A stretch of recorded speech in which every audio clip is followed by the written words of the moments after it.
salam's life began in what is now known as Iraq, in the Mesopotamian region. After inviting his people and the incident of the fire and people by and large not accepting his invitation, Ibrahim alayhi salam starts migrating in the direction of Palestine.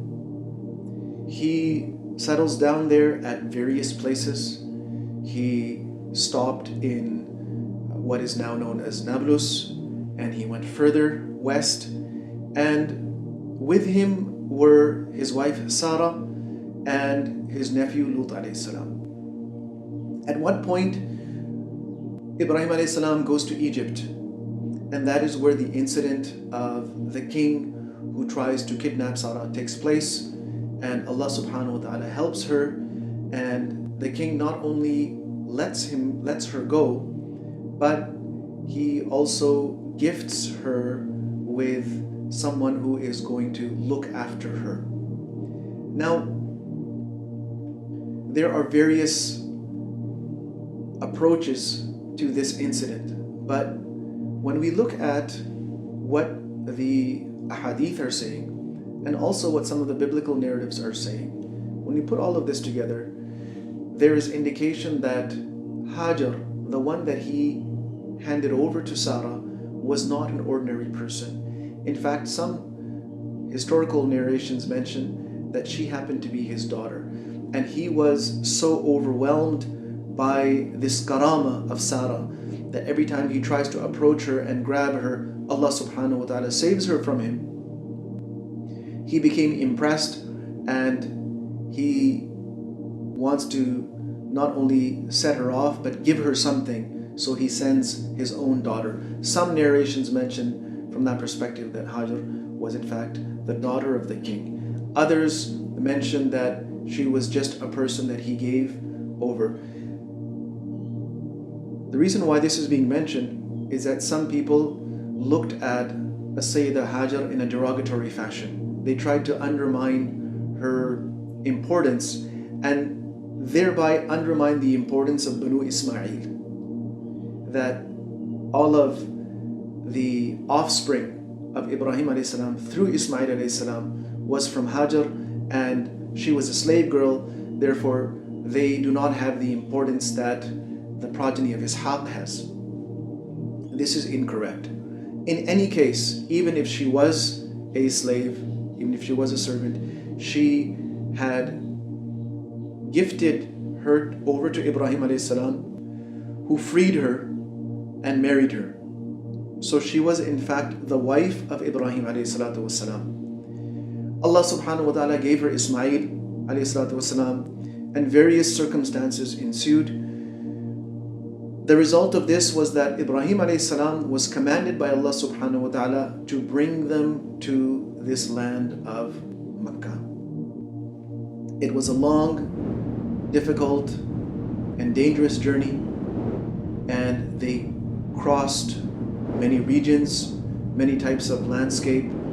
They endured hunger and thirst, and they did not have too many supplies with them. Finally, when they reached their destination, it is a place that is void of vegetation.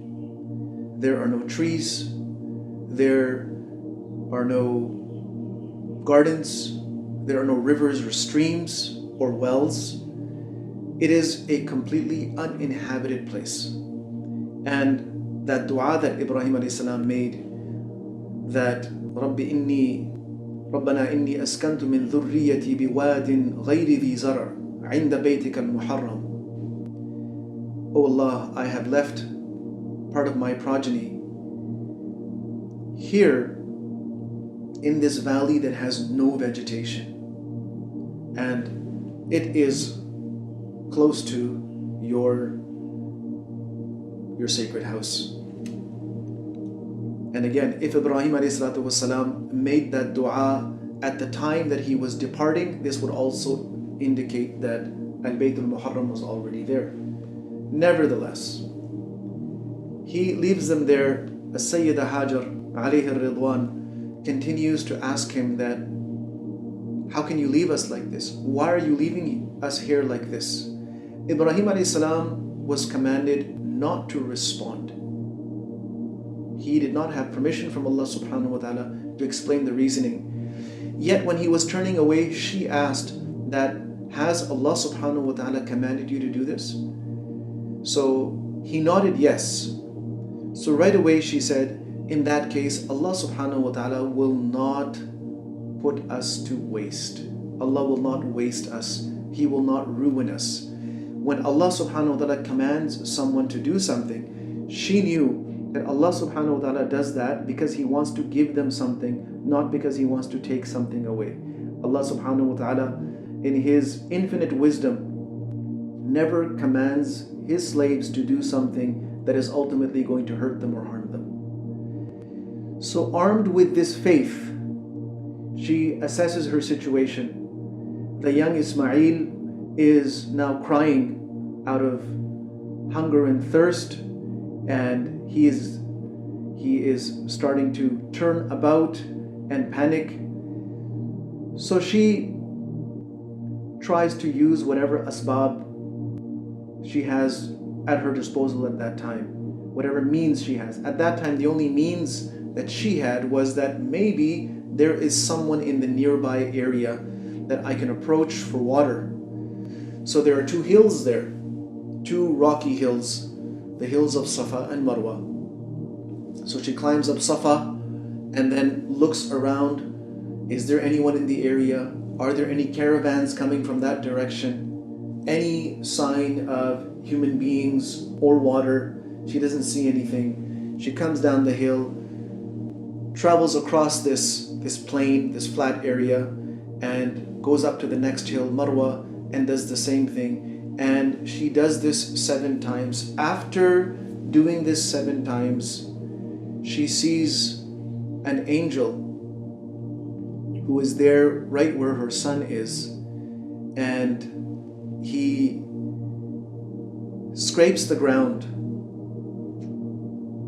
scratches the surface of the ground with his wing, and water starts coming out. And at that point,